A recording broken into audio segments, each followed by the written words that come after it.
Good morning. Good morning. Good afternoon. Good evening. This is Alan Burgos from the hashtag Walk with Land channel. Welcome and welcome back to our channel. Guys, if you are not yet subscribed to our channel, please do it so now so that you can be a part of this growing family. We are now officially 7,888 subscribers. Konti na lang guys, no? Mag-8,000 subscribers na tayo. Kaya please do support our channel. And I'm very grateful. I'm very honored. Mahal ko po kayo. I love you all. Okay, sige. Ang pag-usapan po natin today ay yung kay Mayor Alice Go. Yan. Si Mayor Alice Go po ay isang mayor ng maliit na bayan, no? Diyan sa Tarlac, no? Bamban Tarlac, no? Ito po ay unang bayan after ng Pampanga pag dumaan ka diyan sa MacArthur Highway. Okay, sikat na sikat yung Bamban Tarlac doon sa tulay nila, no? Makikita mo 'yan, no? Yan, talagang tulay nila diyan sa MacArthur Highway, you know. Maliit lang 'yan na bayan, no. Actually, payak at simple lang ang kanilang pamumuhay, no. Until such time na dumating si Mayor Alice Go at siya po ay naging mayor nila nung last election lang, no. Nung last election lang at saka at nanalo siya ng ilang boto lang, no, mula doon sa kalaban niya, no. Nung umpisa ay ito ay independyente. Pero alam mo naman sa Pilipinas, pag nanalo ka na, pwede ka namang sumama na sa ibang partido. Kaya nga naman ay siya ay talagang na-elect, no? Na-elect naman talaga siya. Mahal siya ng mga taga-Bamban, umasenso naman yung mga taga-Bamban, no? Yung pamumuhay nila. Kahit payak siya, nagkaroon ng buhay, kumbaga, parang feeling nila na alagaan sila ni Mayor Go, no? Biglang pumutok itong Pogo, no? Itong Pogo po kasi may mga Pogo hub diyan, no? Ako naman hindi ko naman nakikitang masama per se yan, eh, no? Depende, case to case basis. Okay? Yan, case to case basis. Ito, ano ngayon, biglang no, daming pumuputok. Talagang tinutukan niya ni Senator Hontiveros at ni Senator Gatchalian. Okay, yan si Mayor Alice Go. No, parang galit na galit sila sa Pogo. Kumbaga, yung dalawang senador natin, butihing mga senador natin. Okay? Kaya nga po nakakapagtaka din dahil nga naman bakit gano'n, no? Kung nakakakalap naman ng mga trabaho, no? Bakit naman hindi? Okay. Ito, si Mayor Alice Go, nung pumunta dyan sa Senado, lagi niya sinasabi, hindi ko na po maalala, Your Honor. Nagkaroon ng amnesia, batang-bata, no? Saan ka ba lumaki? Pero alam mo, believe din ako dito kay Hontiveros, no? Galing ng ano niya. Kung pag-aaralan mo yung tanong niya, from the very start, alam na niya kung sino si Mayor Alice Go. Alam na niya kasi yung tanong niya, saan ka ba lumaki? 'Di ba? O saan ka ba lumaki, Mayor, no? Ano ba? Et cetera, no? Pero alam mo, nung nakita ko, nanood ako ng vlog niya, no? Talagang yung vlog niya, paano siya sumalo ng mga itlog. Okay? Itlog ng manok. Ang galing niyang humawak ng itlog. Ang galing nga. Totoo yan. Panoorin niyo yung vlog niya.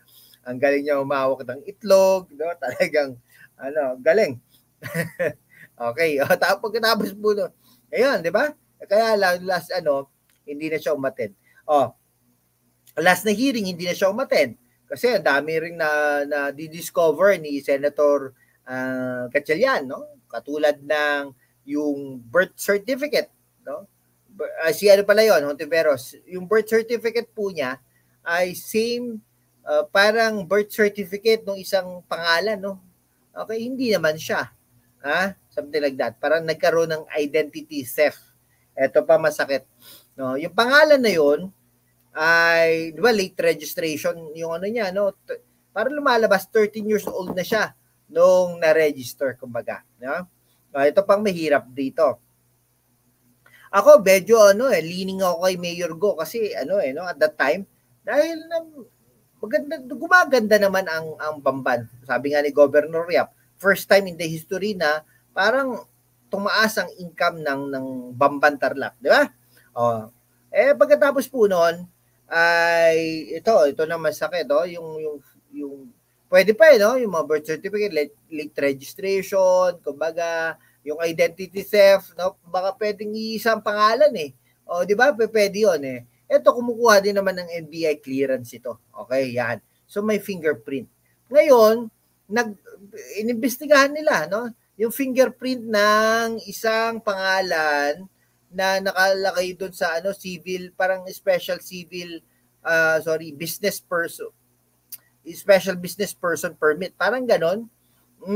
Kasi pag ikaw ang alien or foreigner, hindi ka naman makakapag-business dito. No? Pero merong parang ganon, special case or special situation.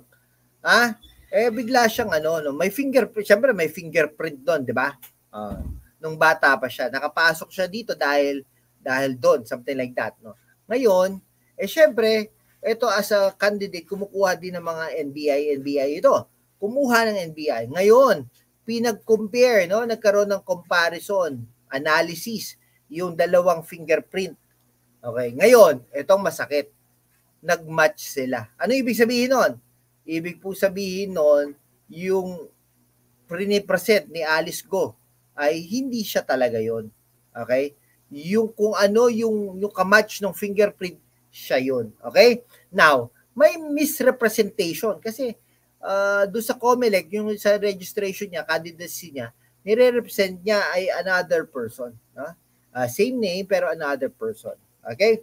Something like that. No? So, hindi pala siya yan. Kasi wala na yun na yung, that's the best evidence Ngayon, ito ang COMELEC, nag-aay ngayon ng ididemanda na siya dahil sa misrepresentation. Okay? Di ba? Pag tayo fill out tayo na form, talagang pinanunumpaan natin.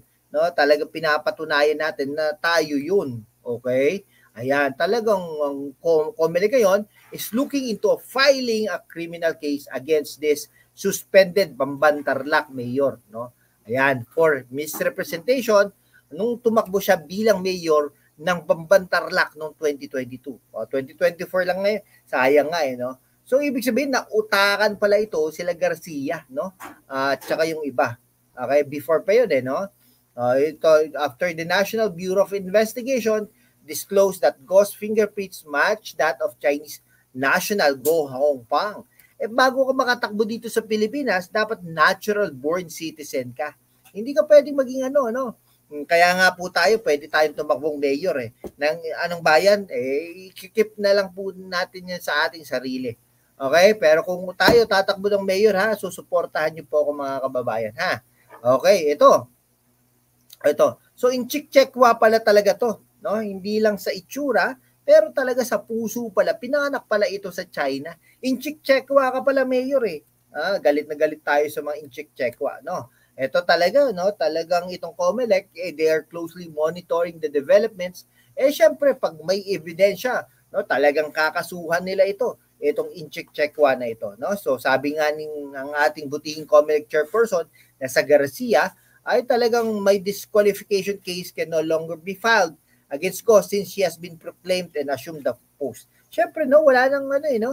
Wala nang disqualification case kasi na no? Pero pwede siyang kasuhan ng misrepresentation, no?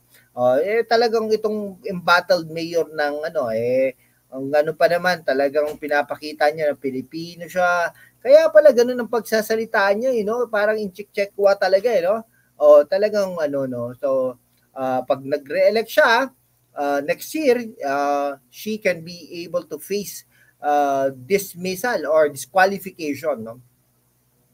Ito pa, if she files sa COC anew for the 25th election, at saka malapit na yun Oktubre na yun mga katropa, no, she will be vulnerable to such petitions. Kaya kung ako sa iyo, in Chikchekwa, Mayor Go, hindi ka natatakbo.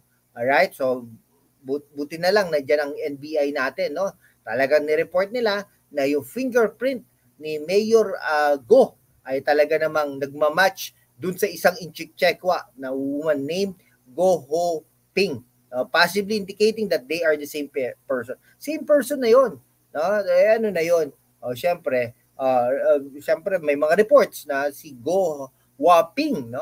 Ping Ping, no? Alam niyo Ping Ping Lechon at si Ping Lacson, baka ito magkakapag-anak, no? Yun 2003. Noong 2003 dumating siya rin no? 13 years old lang ang Inchik-Chekwa nito. No, so the mayor is also being accused of links with illegal Philippine Offshore Gaming Operation, PNA. Okay, sige po ha. Hanggang dito lang po mga kaibigan ko. Pasensya na po kayo sa ating likuran ha. Maraming salamat po sa inyong lahat. God bless you all.